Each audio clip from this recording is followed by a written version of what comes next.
First off, thank you all for being here today. Thank you for joining us. We really appreciate your time and your attention and your questions, and we're excited to have this time with you this afternoon. Just to give you a rundown of what to expect for this information session today, what we're going to do is essentially start with introductions. So we're going to take a moment to introduce you to our team members who work with our grants so that you're familiar with who might be answering your questions along the way.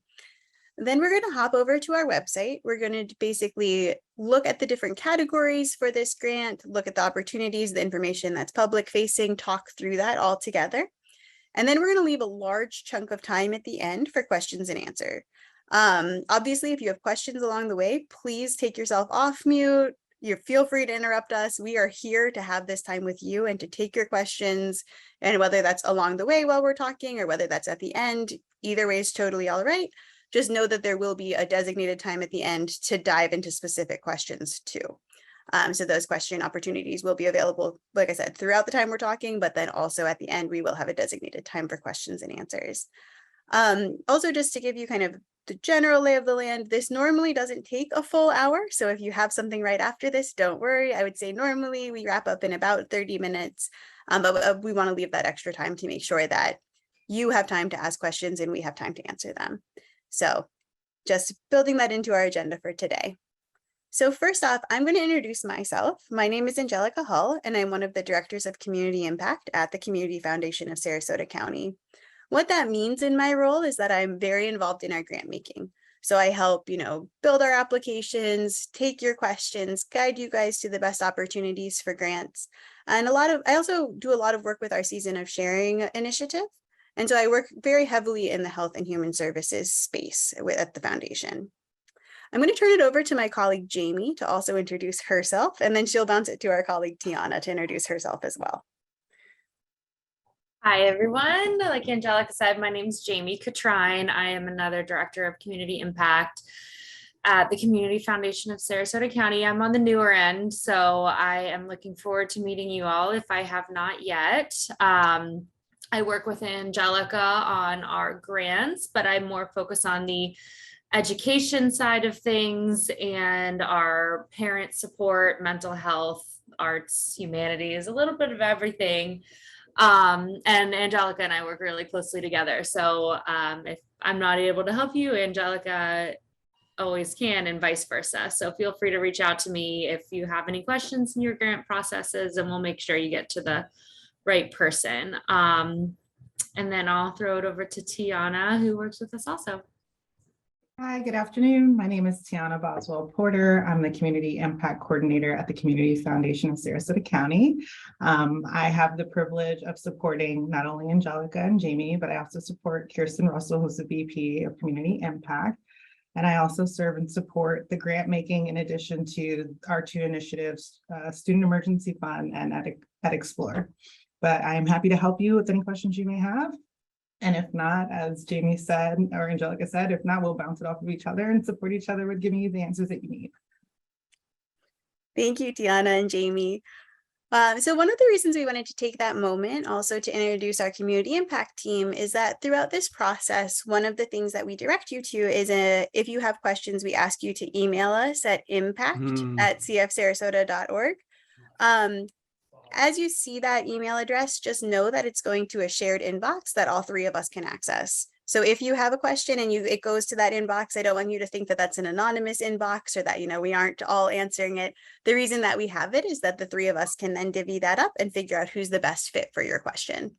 So we just wanted to introduce ourselves, expose you to our team so that you can understand who's answering you and maybe why.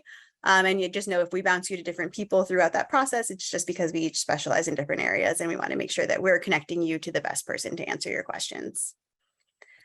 So with that, I'm going to take a minute. Does anybody have a question before we get started? Otherwise, I'm going to bounce us over to our website and start us kind of going through the grant process. All right. So I'm going to share my screen here. So let me go ahead and get us set up. I'm going to share my screen you're going to see my Zoom meeting link for just a moment, and we'll hop over to our website. All right, so when you are looking for grant opportunities here, on our website, you'll come to cfsarasota.org, and then you'll come under nonprofits and to grant opportunities. This probably looks familiar. If you signed up for today's information session, you know this page. It's probably how you got here or through our nonprofit newsletter. Both are great resources for exploring the opportunities that we have available and signing up for these types of information sessions to get a little bit more detailed information. On our grants page, we list all of our grant opportunities for our fiscal year. So our fiscal year runs from July 1 until next June. So we always try by early July to get up our opportunities for the year so that you can see what's available through us. You can learn about our open applications, and then you can kind of time your applications accordingly. So everything that's available, kind of publicly available right now for the year, is actively on this page. The first thing that you see when you get to this page is eligibility requirements. These are the same across all of our grants, across each grant program. They're here. They're also on each grant program page. So you'll see them listed multiple places. That's just make it really clear who qualifies for our grants or who wouldn't. So the first bullet point here for eligibility is that we're asking that your organization be a 501c3 public charity. Now, we clarify that because there are different types of organizations that can fall under the 501c3 umbrella. There are private foundations, private operating foundations, and on our end, those come with additional responsibilities for us if we decided to make a grant to those organizations. So if your organization is not currently categorized as a public charity and you're interested in talking to us about grant making, we'd ask that you get in touch with our team first, rather than coming through an open application on our website, because we need to have that conversation significantly more in depth before we would be able to make a grant. So that's why this is here. So just double check, make sure that you're a public charity under this 501c3 umbrella. And that's our first eligibility point. The second thing that we need for organizations to be eligible for grants through us is that we need you to have a program with a local impact. We are a community foundation, which means that the funding that we have kind of discretionary choice making over, really that funding lives in our 4-county area. So we define our service area as Sarasota, Manatee, Charlotte, and DeSoto counties. So we ask that, when you apply for funding from us, that funding would support a program that's taking place in one of those counties. That's important to us. And then finally, we ask that you have an approved or current profile in the Giving Partner. Most of you are very familiar with the Giving Partner, and so it's a great tool and it's a great resource for us. We have an entire team on our staff who are working actively on looking at that data, analyzing that data, using it to learn about trends in nonprofits, helping guide the way that we make our grant making decisions based off of the information that you put in your Giving Partner profiles. And so we do ask that information is updated before you apply for a grant through us. So you can hop on over to the Giving Partner. You can look at your organization. You can see right when you get to your organization's profile if it is a current profile or if it's not current, which just means that something on it needs to be updated. So take a look at that. There's also a question inside of all of our grant applications that asks, that asks you to hop over to your Giving Partner profile, take a look for that status. And so just know that is something we look at along the way and we do use in our decision-making process. All right. So today, then we list all of our open grant programs, like I mentioned, everything that's available for the fiscal year.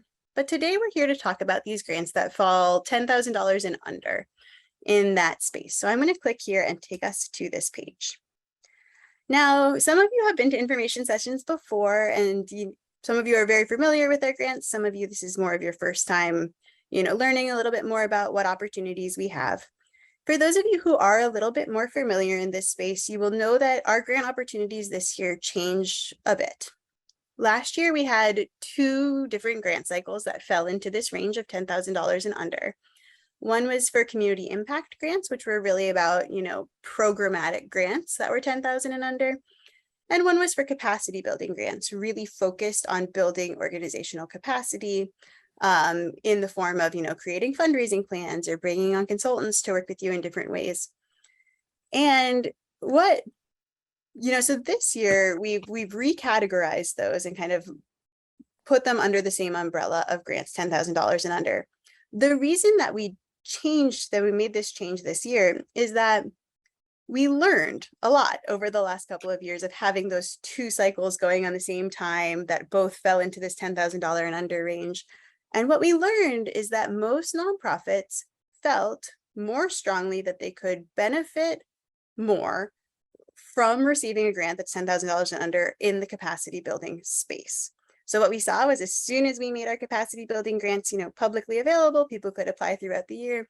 We saw the interest in those grants and the grants going out the door through that cycle escalating exponentially. And we saw our community impact applications and the dollars going out through that cycle drop.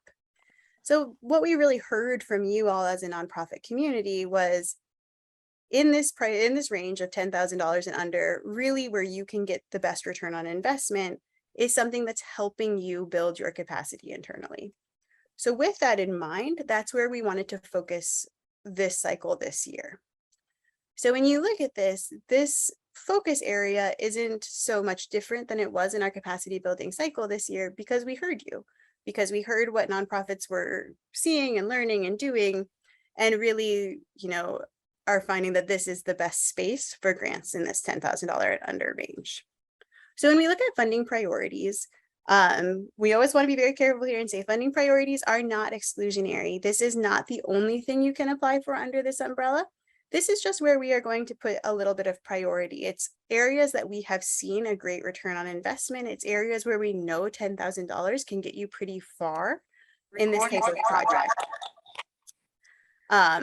It doesn't mean that, it has to fall exactly under this umbrella, but it does mean that we know that that has worked well for other organizations in the past, and that's why we're prioritizing it. So when we look at the priority areas for this grant cycle, we're looking at, once again, things that are building your capacity so that your organization can better do their work. That could be building capacity in a fundraising space, getting a new CRM or getting your first CRM, bringing on a fundraising consultant to help you put together a more sustainable fundraising plan, developing online giving. We've seen great work in leadership, especially with board development and board trainings for how to really activate your board to best help serve your organization. Recording in progress. We also have communications as a category. With that, we've seen a lot of people apply to redevelop their websites, especially in the time of COVID, because we saw a lot of organizations who needed to really build up their technological infrastructure and host, programs through their website, or have much more robust information available through their websites. So that was a big trend that we've seen in this area too, especially looking at kind of the current state of the world and the way that we've been transitioning a lot of programs to remote-based programs. Evaluation, we also have seen some great projects in measuring the impact of the programs that you offer, or tracking the programs that you offer. Sometimes you're not sure exactly what they're accomplishing, or you want ways to better articulate what they're measuring and what they're accomplishing. And so sometimes that can be a really helpful space to work with a consultant or work with someone who's an expert in that space to really help you hone in on your messaging. And then emergency needs. This is another big one. For us, when we look at emergency needs for organizations in this capacity building space, we are really looking for unexpected expenses that you could not prepare for. So, when we say that, we're not looking for, we've known that this cost was coming for 20 years and now it came and we don't have any funding for it. We're looking for something that's more of, we've replaced our air conditioners last year, something happened and now they're broken again and we need to replace them. We're really looking for that kind of emergency funding where you couldn't have foreseen that this was a funding need, rather than kind of a long-term approach where you've saw it coming for a long time but haven't been able to prepare for it, if that makes sense. Once again, this is a starting point, a launching off point for where we have seen projects, that have worked really well in building internal capacity. This is not the end all be all of things that you can apply for. Then when we scroll down a little bit further, we have our eligibility. Once again, this is listed on all of our pages. It's the same thing we went over on our main grant page. Just know that it continues to be true in each of our grant cycles. And then we get to our application and our review process. So this year, these applications will be reviewed 5 times throughout the year. What that means is that we'll be looking at them roughly every other month with our grant committee. So you can see here there's 5 dates. It's the first of the month. What that means is that we will ask that if you have that you will have completed your application by one of these dates. You know, if you complete your application by August 1st, it means that we would be reviewing it in August. Obviously, that date's already passed, so let's use October. You know, you have up to October 1st to submit an application in this cycle. If your application is in by the end of the day on October 1st, we have it set, you know, October 1st at midnight. You will be reviewed in that month cycle. We'll take that month to go through our review process, which I'll talk through in just a second. And then we will let you know by the end of the month whether or not you'll be receiving a grant or what that decision looks like. Let's say that you were working on an application, you were aiming for that October 1st deadline, you didn't make it, something more important came up, we absolutely understand. Your application will still be in our system, you will still be able to work on it. And so if you started one, you couldn't quite make this deadline, just know that there's another opportunity coming up in December. And so you would also be able to submit your application anytime between October 1st and December 1st, and it would be reviewed in that December cycle. So don't think we aren't opening a separate application each time, it's the same application. So if you start one now and you want to come back and work on it again in March, that's absolutely fine. Just here, these are listed as the dates that we will start that review process. Now, when I say review process, what that looks like on our end is that we will start on the 2nd of the month. So we won't start on the 1st. We give you that whole day to submit so that doesn't get confusing and there's no confusing deadlines. But starting around the 2nd of the month or the next business day thereafter, what we do on our end is we will pull all of the applications essentially out of our database and we'll take a look at them. We'll make sure that it fits roughly within the parameters of the grant. We will check your giving partner profile and make sure that that is up to date or that you are in the process of updating. Sometimes we get people who are very nervous because let's say they've completed all of their updates on their giving partner profile and then they've pressed the submit button and then our staff hasn't had time to review them yet. Don't worry if that's the situation for you. When we do this initial check-in, we do it with our team who is working actively with the giving partner. So if we know that you have pressed that submit button and we know that you've been working towards your updates and, you know, maybe one thing slipped through the cracks or maybe we haven't had a chance to review it yet, don't worry in that situation. We are working very closely together as a team and they might, you know, come to me and say, hey, I've been working with this person for 2 weeks to make sure their profile is updated. I just haven't gotten to my end of, you know, double checking that yet. And so that would not hold back your application. In this situation, it's just, we do want your giving partner profile to be updated. So we are checking that and then checking in with the team to make sure that you are, you know, making those updates or at least working towards getting those updates finalized. After that initial check-in, we then assign our applications out to a committee. So our committee is made up of staff members and also community members, particularly community members who have nonprofit experience or who understand the things that might be needed to build nonprofit capacity. You know, we think it's really important on our grant committees that we have voices and we have people who have lived these experiences, who have, you know, seen some of these projects and the way that they might turn around the kind of internal operations of an organization. And so we always want to make sure that those voices are a part of our committees. So, I mean, a really easy example is, for example, in our animal welfare grant cycle, we will always have animal welfare experts from our community helping look at your applications, not because, you know, our staff doesn't do a great job, but because our staff are experts in grant making and what, you know, the foundation world and the grant world looks like. We want experts who have, you know, been boots on the ground, who understand the nuances that of nonprofit operations and might, you know, be able to bring a different perspective to your request and to kind of our assessment of what that request looks like. So we do our initial check. We then assign the applications out to our committee. Our committee goes through and scores each application based off of a common set of questions. So we have questions that say, you know, what do you think about the impact of this project? How robust was their budget? Did you have questions about certain things?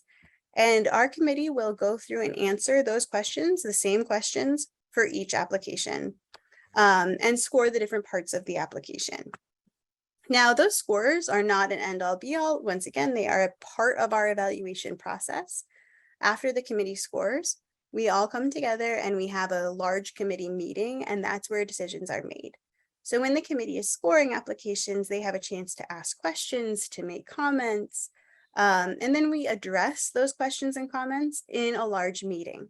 That meeting might involve follow-up steps. So we might reach out to you after that meeting and say, we have some questions for you, and we would really like those answers, because based on those answers, it will change the way we make a decision. We aren't going to reach out to you if those questions wouldn't change the decision that we would make. So just so that we understand that your time is valuable. We absolutely want to have those conversations if it's going to make a huge difference in the way a decision is made. We don't want to overburden you with smaller questions if not. So you might hear from us, you might not, depending. But we do have that moment where we get together with the committee, we address comments and questions if we can't address them ourselves. And if it is kind of a decision-making piece of information that we need, we will reach back out. And then we make our funding decisions about which projects we would be funding and why. Another thing we do at that meeting is look at our funding sources and the available resources we have for different projects. We are piecing together funds on our end as well. So we have funds that have very different purposes, and we are trying to match those up with the proposals that we receive. And so we play a little bit of that during these meetings too, of just making sure that whatever funding sources we have are in alignment with these projects. And then finally, after that meeting and after any follow-ups, we have made our funding decisions. We will then notify you at the end of the month. That notification comes through over email. If it is a yes email, most of the time we don't have people ask us for follow-ups. We'll say, congratulations, here are the next steps that we need from you. If it is a no email, if it's a, this project didn't receive funding at this point, there are two things that we try very, very hard to do. The first thing is we try to put some reasoning for why in the email. It's not going to be super detailed. It might not be 5 paragraphs of reasoning why. It might just be a couple of bullet points to say, hey, the committee noticed this. We had some questions about this that, we would love to learn more details on, but it wasn't going to change the way we made a decision. We might put a couple of those points in that email. And the other thing that we always have in your email if you do not receive a grant is the offer for a phone call. If you want to have a phone call, it would be with myself or Tiana or Jamie. We would set that up. And what we do in that phone call is we kind of synthesize what the committee had to say, as well as the committee scores. We're not going to tell you who's on the committee. We're not going to say this person said this. But what we will say is, 3 committee members looked at your budget and had a lot of questions about these 3 line items and didn't understand why they were included. And so that made it really hard for them to get to a yes decision. We can provide that type of information. We could also say, we weren't really sure how you were evaluating your impact. That area was really unclear to 4 of our committee members, and that made it hard to support this project. So we will, if you want to take us up on that phone call, it is always an option that's on the table, and we will take that time to look back and kind of analyze why it wasn't supported and then share that information with you. Sometimes that's based off of an application or, a project that we didn't fully understand. And sometimes it's honestly that we might not have a fund that aligned with that project in that way, but we can also use that time or that phone call to kind of brainstorm other opportunities that you could apply for in the future. So just know that if you do get a no answer from us, there is always an offer for a call, and you can always take us up on that. It's a huge piece of what we do. And it's something that, it's a great feedback loop for us. And so far, it's been a great feedback loop for the nonprofits we've had those calls with, because hopefully we walk away with us understanding a little bit more about the proposal and you understanding a little bit more about why that conclusion was reached. And then we're able to, talk about next steps, whether that's with the project you originally proposed or next steps in a different direction. So just know that that's always on the table. So with all of that in mind, if you are ready to apply for our grants, you can go ahead and click on this large Apply Now button. Or if you're like me and you like to, be prepared ahead of time, this Apply Now button takes you directly to our grants module, which is essentially our online, grants system. If you want to get ready ahead of time, there's this preview application button. You can click here and it'll take you to a PDF of each question that's in the application so that you can get ready for them ahead of time. One of the projects that is on our team's plate this year is actually to convert all of these PDFs to Word documents and put them back up here. The reason for that is just that you could download it and then type your answers into the Word document. You would still need to eventually, upload those answers into our grants module. That's the only way that we're going to get the answers back to us. But if you wanted to prepare them in a Word document, I know sometimes people prefer that too. So just know that that is on our to-do list for this year. So if, let's say, you decide not to apply till spring and you come back and this preview application button has a Word document, we have checked off something on our to-do list. In the meantime, it is a PDF. But that also will still show you the questions. You just can't type directly into it. And then other things that are on this page, just so that you're aware, if you keep scrolling down, there's opportunities to learn what we would ask for in a grant report. You'll also find that in the preview of the application. If you receive funding, the grant report questions are also on here. So you are welcome to take a look at those ahead of time. It's nothing that you need to do ahead of time. And then at the very bottom of this page, there are some stories of other projects that have been impacted by funding. And just to give you some examples of things that have been funded in the past and the way that those projects have gone. So with that, I can see we have a couple of questions in the chat. I'm going to stop sharing my screen. I'm going to read through those questions and we'll also open up the floor for other questions. Oh, I got to thank you for converting it to Word. Yes, we're getting there. We really are getting there. It's been best practice. I've seen it in a lot of conversations online. So it's a very high priority item on my to-do list of just making sure that we can get in there and you can type your answers right into it rather than you having to play the file conversion game that I know people do play. So we will get there. Thank you for your support on that. All right, what other questions do we have?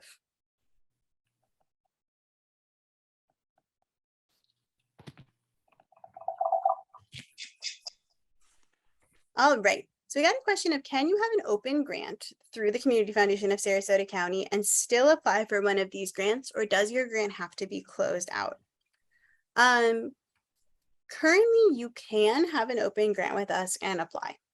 Now, with the understanding, here's the way I always approach this piece of the conversation, which is, yes, you can.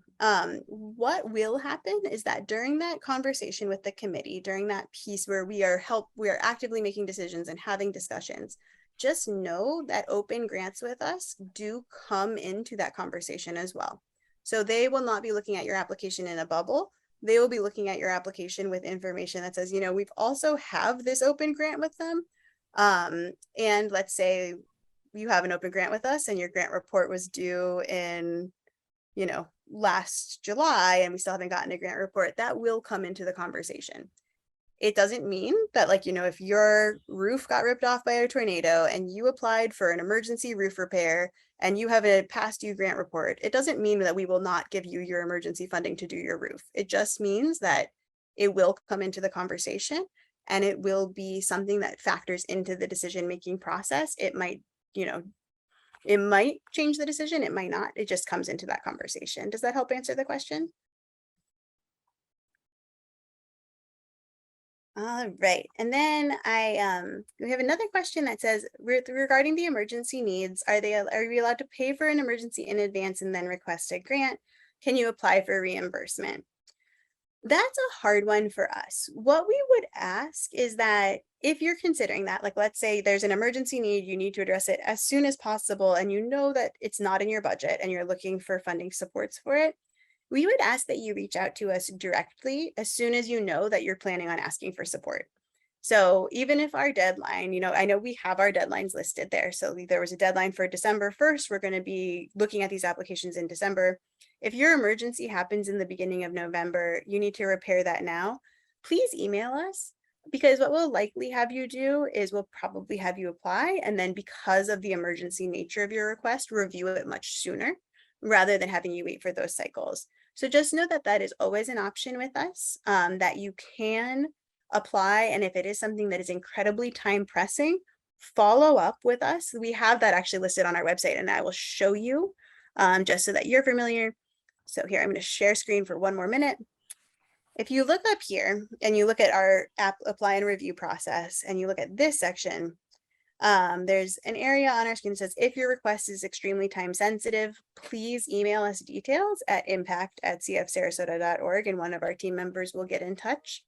The reason for all of this is we want to be able to respond to you in a very time appropriate way, especially if it's an emergency need. And the reason it's going to the impact inbox is because there are multiple team members who have access to that inbox. So you know it will reach one of us very quickly. So we would ask that you go ahead and do that in an emergency situation. And that way we'll just be able to respond in a more time sensitive way to your emergency. All right. I got a question about all of our different grant cycles and can you apply to them all at once? And if so, how do we prioritize? So one of the things that we strongly suggest for nonprofits is that you don't apply to all at once. And the reason for that is that then we have to do the prioritization for you. We have to say, this seems like their strongest priority, so this is the thing that we'd like to support. What we would recommend is that you look at those opportunities. Right now it's about 3 open opportunities, 4 if you're in the animal welfare space, maybe. See what's the best fit for you, and then apply for your strongest needs first. So we would ask that, if your strongest need is something that's doing work in an equity and access space, and you want to apply for some of those larger programmatic grants that are helping facilitate access for community members who haven't had that before, go ahead and apply there first. And then let's say you have a capacity building project, but it's less pressing, it's less urgent, and you want to apply for this kind of smaller grant number, but you'd like to see what the result is for your higher request first. It's very helpful for us in that way, because that way we can see what your most pressing needs are and your most time sensitive needs, or the needs that you kind of are most looking for at that moment. And then, once you get a no or a yes for us, come back and apply for your other projects. The reason for that, once again, is that you not applying or receiving funding from any of our open cycles does not mean you cannot receive funding through another cycle. You can, but just know, kind of like with the other pieces of information that come into a decision, if we funded something through your organization, through a different grant cycle, that grant will come to the conversation in future decisions. So it does come to the table. So if we fund you in this grants under $10,000 space, and then you come back and apply for a sponsorship, when you apply for that sponsorship, we will mention that we have provided funding in this other space at the decision-making table. And same thing over the course of the fiscal year, it's the same kind of general idea. So you're welcome to apply to them spread out throughout the year, especially if you've prioritized. Absolutely, submit different applications at different times throughout the year. And just know that if those projects are funded, that will come to the decision-making table for future funding decisions. And then can you apply more than once a year for different grants in this under $10,000 space? You can, but we would only fund one of them. So I would say if you apply once and you get a no decision, go ahead and apply again for a different project. If you apply once and you get a yes decision, we wouldn't fund again in that space for another year. Sometimes we also get the question of, what if I apply for $4,000 and then I want to come back and apply for $6,000 and I'm still under $10,000? Once you're also more than welcome to do that. So this program for this grant cycle, it's that $10,000 and under space. You could, in theory, get granted up to $10,000, whether that came through one project or 2 projects. But once again, as we talk about what information comes to the decision-making space, the committee would hear that we had already previously supported a project at $4,000 and now you're requesting $6,000. So they would know that too. It's not a no. It doesn't mean that the committee would decide a no for the remaining money that you had not accessed yet. It just means that they would have knowledge of the other grant that had recently gone out at that decision-making table. What other questions?